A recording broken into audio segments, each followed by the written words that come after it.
이는 하나님의 말씀입니다. 오늘은 예수 그리스도께서 우리의 죄를 지고 십자가에 달려 죽으셨다가 3일 만에 다시 살아나신 날을 기념하는 부활주일입니다. 예수 부활로 인한 기쁨, 평강, 소망이 여러분 개인에게, 여러분 가정에 넘쳐나기를 주의 이름으로 축원을 드립니다. 하나님이 맨 처음에 만든 사람 이름 아담, 부인은 하와였습니다. 그냥 잘 살면 되는데 불순종해서 죄가 그들에게 찾아왔습니다. 그래서 하나님과의 관계가 깨졌습니다. 영적으로 죽음을 맛보게 되었습니다.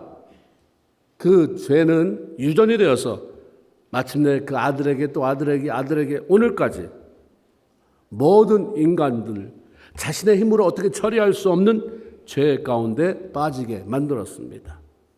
성경은 모든 사람이 죄를 지었기 때문에 그 대가는 사망이다 라고 말씀합니다. 죄 문제가 해결되지 않으면 인간의 운명은 영원한 형벌, 지옥 형벌뿐이다 라는 말씀이죠. 인간을 지으셨을 때 하나님은 참 좋다 이렇게 하셨던 하나님의 마음이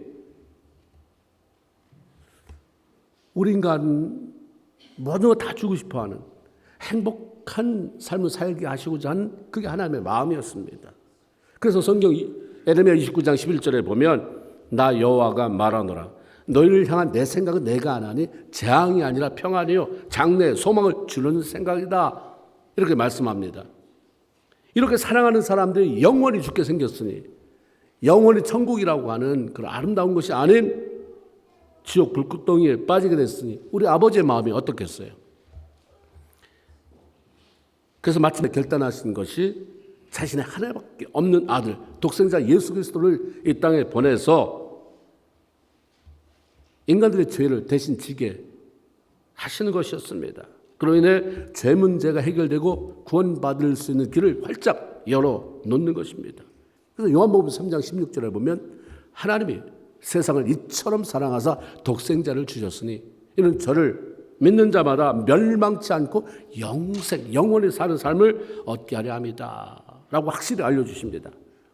하나님이 아들 예수를 이 땅에 보낸 것은 심판하려고 너 죄 졌으니까 죽어야지가 아니라 어떻게 해서든지 예수 그리스도로 말미암아 한 사람이라도 살리려고 하신 그런 놀라운 계획이었습니다. 예수님이 이 땅에 오셨습니다. 그 아름다운 천국을 떠나서 인간의 몸을 입고 마침내 정말 악취가 나는 죄로 가득 찬 이 땅에 오셨습니다. 하나님이 인간의 몸을 입고 이 땅에 왔다. 이건 보통 사건이 아니죠. 오셔서 많은 병자 고쳐줬어요. 귀신 들리는 사람 다 치유하셨습니다. 그리고 삶을 회복시키면서 그들을 섬기셨어요. 내가 이 땅에 메시아로 왔다. 날 섬겨라. 이러지 않고 끊임없이 섬기셨어요. 천국의 비밀들을 알려주셨습니다. 그런데도 사람들은 예수님을 메시아로 인정하지 않아요. 받아들이지 않습니다. 오히려 예수님을 죄인으로 내몰아서 십자가에 죽게 만들었습니다. 유대 종교 지도자들, 대제사장, 바리새인 같은 사람들은 예수님의 시기, 질투, 내가 받아야 될 영광을 저가 뺏는다 생각해서 예수님을 죽이려고 하는 계획을 세웁니다. 그래서 당시 유다의 총독이었던 빌라도를 협박해서 그의 힘으로 예수를 정치범으로 모는 거예요. 그래서 십자가형을 받게 합니다. 십자가는 로마 시대 정치범들을 매달아 죽이던 그런 사형 도구입니다. 사람을 못 박아 매달아 피가 다 쏟을 때까지, 머리 다 쏟아질 때까지 그냥 대롱대롱 매달아 놓는 거예요. 그런 아주 잔혹한 형벌이었습니다. 하나님은 아들 예수 그리스도께서 우리의 죄를 지고 이 십자가를 지게 만드셨어요. 이사야서 53장 6절 구약성경에 이런 말씀이 있습니다. 우리는 다 양 같아서 그릇 행하여 각기 제 길로 갔거늘 여호와께서는 우리 물의 죄악을 나한테가 아니라 그분에게 담당하게 하셨다. 예수님은 아무 죄도 없는 분이고 성경에 그렇게 써 있어요. 이 땅에서 온갖 어려움 고쳐 시험 당했지만 죄는 없으신 분이다. 그런데 우리 죄를 지시고 십자가 형벌에 피를 다 쏟는, 물을 다 쏟는 그런 고통 속에 죽으셨습니다. 마태복음 27장에 보면 예수님께서 돌아가셨을 때 낮 12시 정오부터 시작해서 오후 3시까지 갑자기 온 세상이 캄캄해졌다, 빛을 잃었다라고 말합니다. 이것은 아들의 죽음에 대한 아버지 하나님의 안타까움, 말할 수 없는 그런 아픈 마음의 표현인지도 모르겠습니다. 이 예수님이 무덤에 장사 지낸 바 되었다가 3일 만에 부활하셨습니다. 어떤 미친 사람이 내가 한번 인류 죄를 져봐야지 하고서 내가 죄인으로 해서 대신 죽는다. 혹시 이런 광기를 부리는 사람이 혹 있을 수는 있지만, 흉내낼 수 있는 사람이 있을 수는 있지만, 죽은 사람이 다시 살아난다는 것은 가능한 일이 아니죠. 그런데 하나님은 그 예수를 죽음에서 살리셨습니다. 다시 사심으로 죽음의 권세, 죄의 권세를 이기게 하신 것입니다. 평소 예수님을 따르던 여자들이 예수께서 돌아가신 지 3일째 되는 날 새벽에 무덤을 찾아갑니다. 무서운데 먼저 간 사람은 여자들이에요. 결정적인 순간에는 여자가 강한가 봐요. 그들은 예수께서 부활하실 것이라는 사실을 기대한 것은, 그래서 간 것은 아닌데 가보니까 돌문이 열려졌어요. 돌아가 보니까 시체가 보이지 않습니다. 예수님의 시체를 누가 도둑질해 갔네. 마음에 슬픔이 찾아왔어요. 근심이 찾아왔어요. 그때 천사가 나타나 소리칩니다. 여기 어찌하여 살아있는 자를 죽은 자 가운데서 찾느냐. 너희 가운데 예수 여기 계시지 않고 살아나셨다. 할렐루야. 주님이 말씀하신 대로 예수님은 거기 계시지 않냐고 살아나셨다라고 천사가 얘기를 합니다. 예수께서 아무리 죄를 지고 죽으셨다고 해도 만일 죽음의 권세를 이기지 못하고 그냥 죽었다, 무덤에 들어갔다, 그게 끝이다 했으면 우리는 영원히 죄인이에요. 그래서 so what? 영원히 죄인. 영원히 멸망받을 죄인으로 살아갈 수밖에 없는 그런 운명 속에 살았을 것입니다. 그래서 사실 사도 바울이 이런 얘기를 해요. 고린도전서 15장에 보면 예수께서 다시 살아난 게 없다고 한다면 우리가 무엇 때문에 믿는 거냐? 우리 믿음 다 헛되다. 여전히 죄 가운데 있는 건데 교회만 나온다고 뭔 의미가 있느냐? 예수 믿다가 죽은 사람도 다 망했을 것이다. 아무 의미 없다. 그러나 예수가 부활했다. 부활해서 잠자는 자들의 첫 열매가 됐다라고 선포합니다.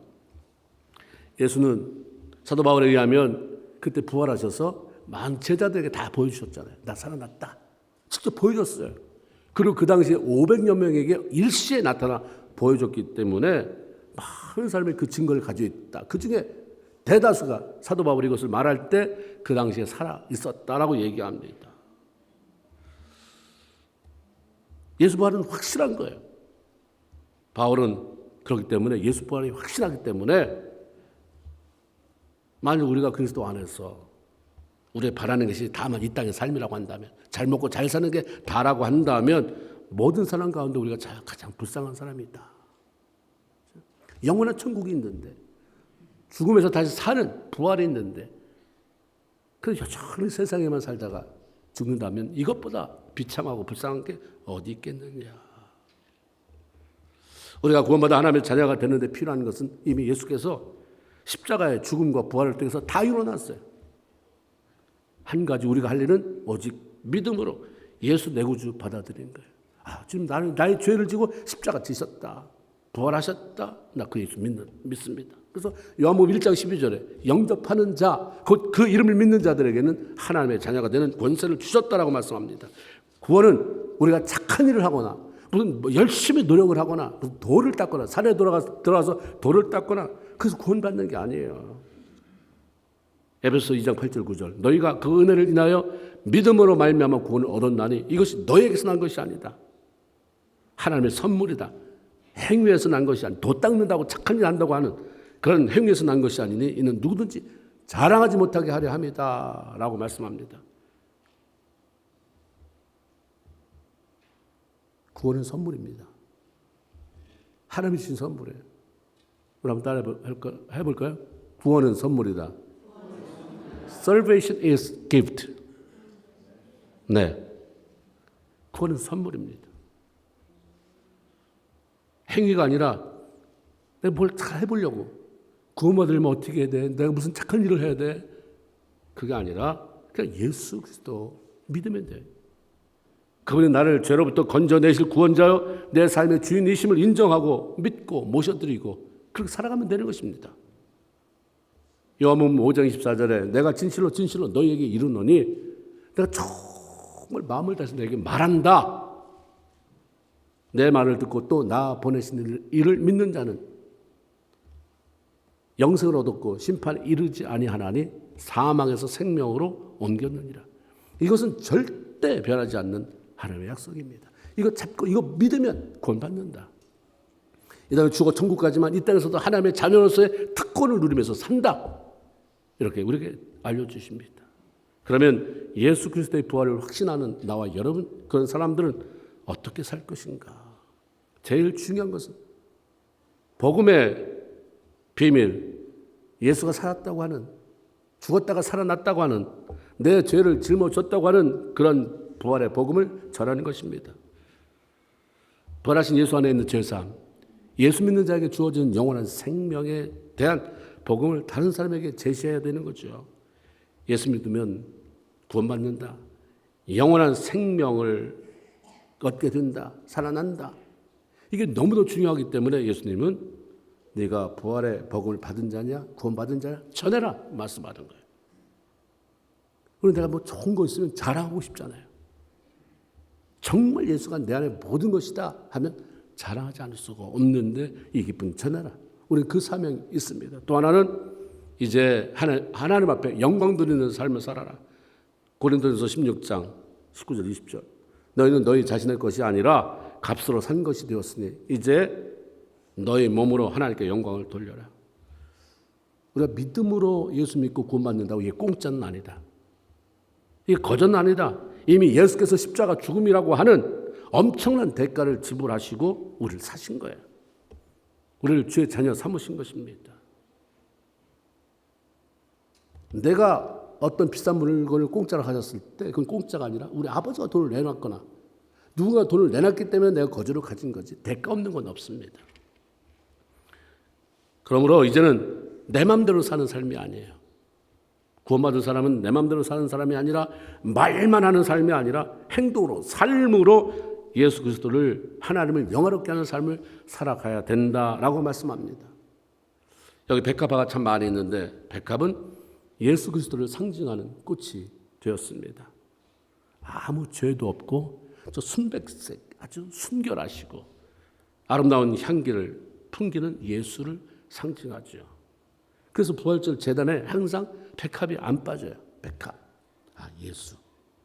예수 향기. 그래서 조금 더 생각하면 이 백합은 예수를 상징할 뿐만 아니라 부활하신 예수 그리스도를 내가 만났다, 섬긴다고 하는 사람들이 이 땅에서 어떤 삶을 살아가야 하는가에 대한 그런 교훈을 주고 있다고 하는 사실입니다. 백합꽃은요, 살아있을 때만 아름다워요. 여러분 봤겠지만 이거 그냥 놔둬서 며칠 지나서 시들으면 굉장히 보기 싫어요. 살아있을 때는 아름답고 정말 향기가 진동하고 굉장히 좁은 공간에 많은 백합화를 놓으면 어떤 사람, 약한 사람은 그냥 취해서 쓰러지기도 한다고 그러더라고요. 굉장한 향취가 나오고 있어요. 시들어 죽으면 어떤 것보다도 지저분하고 더럽고 추하게 보이고 악취가 납니다. 성도는 백합처럼 예수 향기, 예수 생명으로 가득 찰 때 아름다워요. 예수 믿는 사람의 안에 생명이 다 없고 구원의 확신이 있는지 없는지도 모르고 시들어 있을 때 아름답지 않습니다. 어떤 이유로든 영이 시들면 자기가 원치 않아도 추한 모습을 보이게 돼 있어요. 자기만 모를 뿐이지 말하는 것이나 행동하는 것이나 악취를 풍기게 됩니다. 일단 백합화는 여러분 이거 집에 가져가시면 한번 해보세요. 바늘로 찔러도 저기 왜 날 찔러서 확 하면서 갑자기 악취를 풍기거나 세찬 바람을 몰아친다고 해서 바람이 나한테 감히 그 악취를 풍기지 않아요. 바늘로 찔러도 칼로 잘라도 가시로 찔러도 어떤 바람을 거기다 일으켜도 그가 뿜어내는 건 향기입니다. 예수 믿는 사람, 부활의 놀라운 은혜를 경험한 사람의 삶이 그래야 되죠.